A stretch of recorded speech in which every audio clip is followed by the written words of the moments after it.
Welcome to Cut the COVID Prep, part 77, excess mortality in 0 to 14-year-olds. My favorite t-shirt. Um, you probably have come across news of excess mortality, especially in alternative media. The mainstream media still mentions it every now and then and uh, does makes every effort to make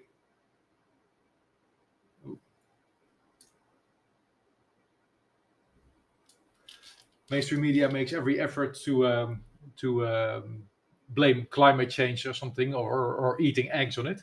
Anyway, I looked at the Euromomo data before, and I think that's the best source because it's European wide. The major European countries are included in it, so it's much harder for individual governments to manipulate these data. The manipulation happened before in the UK, in New South Wales, in Australia, when the data didn't look good for the vaccinated, they stopped publishing it, basically. Since this is European wide, it's harder to influence by one particular government. Now, the excess mortality, I wanna analyze it and put it in perspective because, like, we've seen before over the years excess mortality in flu seasons. So the last big season. And again, please look at this link of the Euromomo graphs. It's like you can see it in the Substack, the graph hopefully, and at least the link. Um, there are major flu seasons in the European winter of 2017 and 2018, and the 2017 graph is not that visible anymore. Anyway, look at the 2018 graph at the all ages. You see excess mortality. That what is expected is roughly 73,000 deaths. I think this is deaths per week. And it peaks up to 90,000 deaths per week. So that's a quite significant increase from 73 to 90,000. That's like, what is it, 20% more or something. So for a few months, you see this excess mortality. Now the thing is, how is it split out per age group? You see, if you look at the graphs below, that for the 0 to 14 years old, there's nothing. There's nothing. There's no, even during peak excess mortality, likely due to the flu. There's no influence on 0 to 14 year olds. They don't die a lot, of course, but the flu season doesn't influence them. So even during those peaks, you don't see excess mortality there. The excess mortality gets higher with higher the higher age groups. So the 65 and up, you see the most significant influence. And of course, there's the most people dying in that age group anyway. So surprise, surprise, you get a new disease or a new variant. Yeah, the older and weaker people are gonna be suffering most. That's unfortunately normal business. That older people die first. That's unfortunately normal business. Anyway, oops. Um, Look at the COVID period, like the peaks of 2020 and 2021 and early 2022. You see the peaks there as well. So it's roughly comparable to the 2018 peaks. A little bit higher. 2020 a bit higher. 2021 a bit higher and a bit more spread out over a couple of months. 2022 um, pretty similar to the 2018 flu outbreak. Um, but also there in those peaks, you see, like, let's attribute these ones to COVID. You can see the older age groups are impacted. And look at the 0 to 14 years old. There is nothing above the red line, nothing above the substantial increase level.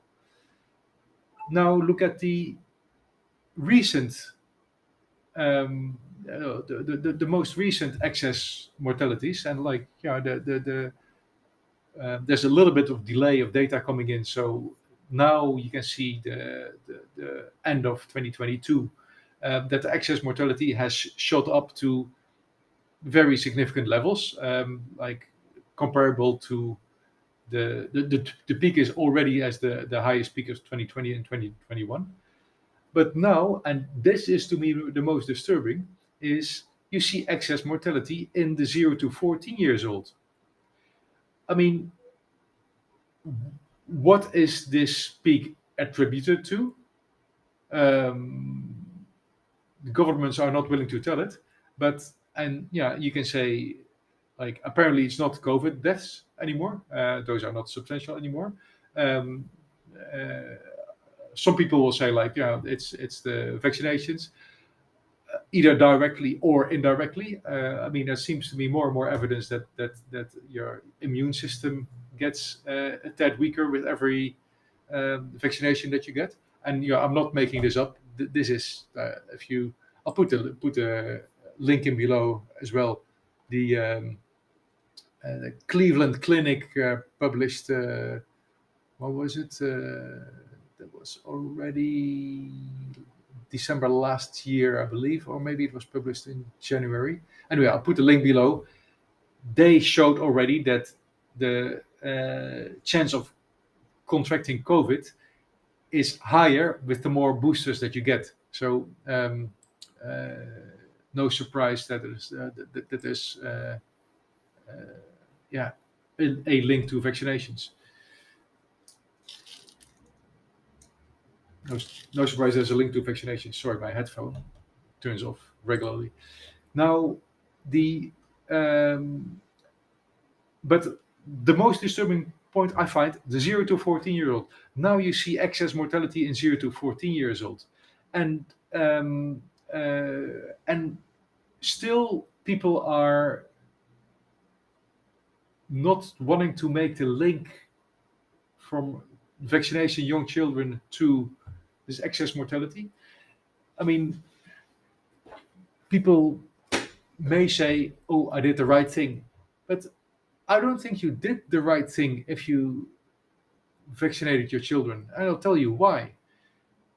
If anyone wants to commit suicide, it's his or her own choice.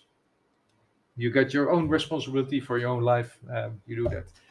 But as a parent, you have responsibility to do the best thing for your children.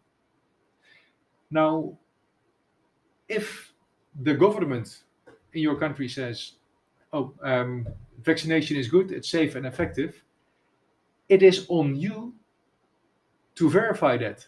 If you blindly follow the government, yeah, sorry, it's not an excuse. You can say, like, oh, I follow the advice, but you are unwilling to take a medical intervention because, like, a new vaccination is a medical intervention. You're unwilling to take that seriously. And you can claim, like, oh, but with the information that was available back then, um, uh, we didn't know. Well, not true. I mean, that's why I make these videos. I mean, I'll go back in time a little bit. So what is it? January 23 now. In September 22, so what is it? Roughly half year back, Denmark decided already to not vaccinate people under 50.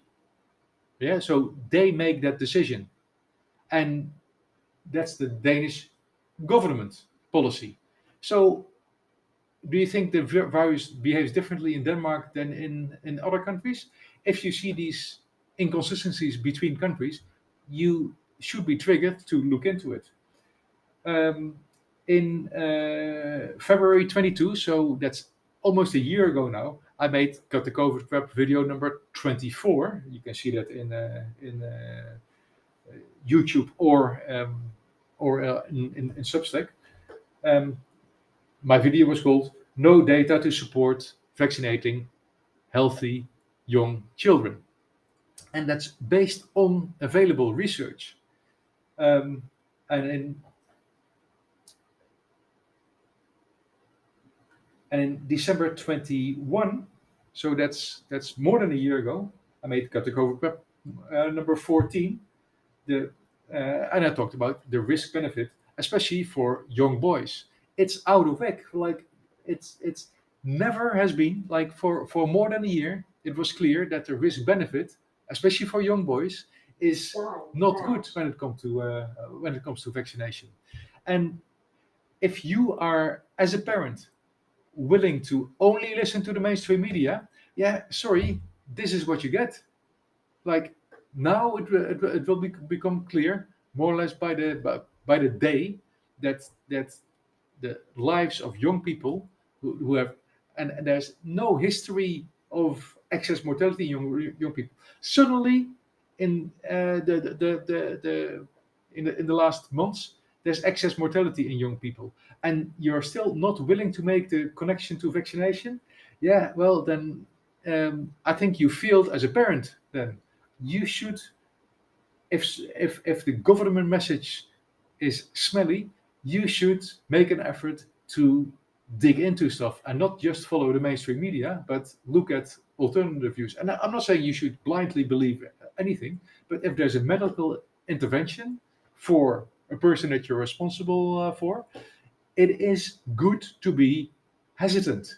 It's good to only do that intervention if it's needed, if there is benefit for that person that you take care of, if the risk benefit is good for that person. So, did you do the right thing? Well, think for yourself. Have you been lazy, or did you take your responsibility seriously? And I'm not saying blindly believe every alternative source that you hear, but like, yeah, put the sources together and look at not just opinions, but yeah, just like I do, like the links below. It's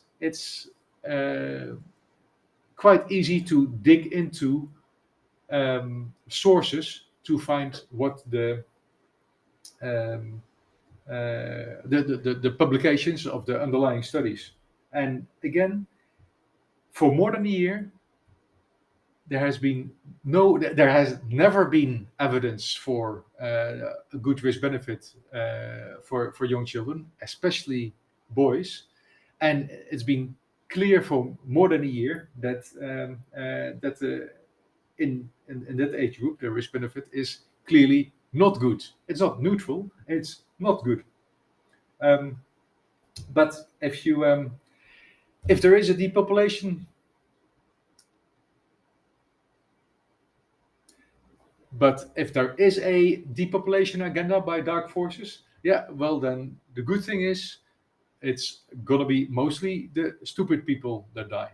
So good luck making your own decision, but don't tell, oh, I did the right thing if you vaccinated your children. You can decide for yourself, but for your children, you should um, do a bit better than be lazy and just listen to government messages. Because like the government messages are the same ones that said like, if you get vaccinated, you don't get COVID. You know, that's what Biden said, and that's what Macron in France said. You know, we're going to make life hard. Literally, we're going to make life hard for unvaccinated people. Well, you've seen that they lied, but you still trust them. Yeah, that's on you. Anyway, that's my rant for today, and I'll be back soon with more videos.